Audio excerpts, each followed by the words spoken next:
ஒரு ஆண்டவருடைய பிள்ளை முடிவெற்றதுக்காக சலூன் கடைக்கு போனாராம்.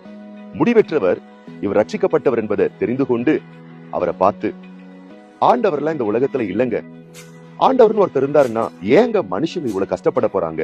குழப்பத்தோடு, பிரச்சனையோடு, வியாதியோடு, வருத்தத்தோடு மனுஷன் வாழ்ந்துகிட்டு இருக்கான். மனுஷனுடைய துன்ப துயர கஷ்டங்களை பார்க்கும் போது இதுல இருந்தே தெரியுது ஆண்டவர்னு இந்த உலகத்துல இல்லவே இல்ல அப்படின்னு இந்த முடிவெட்டக்கூடிய நபர் பேசிக்கிட்டே இருந்தாருங்களாம். இந்த முடிவெட்டிட்டு இருக்கக்கூடிய ஆண்டவருடைய பிள்ளை எதையும் பேசாம முடிவெட்டி முடிச்சதுக்கு அப்புறம் ஷாப்பை விட்டு வெளியே போயிட்டு 1 மணி நேரம் பொறுத்து மீண்டும் சலூன் கடைக்குள்ள வந்தாராம். இந்த உலகத்துல முடிவெற்றவங்களே கிடையாது. உடனே இவரு சொன்னாரா, ஏங்க அப்படி சொல்றீங்க? ஆமா, நான் 1 மணி நேரம் ஃபுல்லா இந்த ஸ்ட்ரீட், இந்த ரோடு ஃபுல்லா சுத்தி பார்த்தாங்க.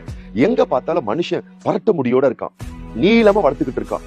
உண்மையாவே நல்ல முடிவெட்டக்கூடிய நபர் இந்த உலகத்துல இருந்தா மனுஷன்னா இப்படி ஒரே தலை பரட்டையாகவும்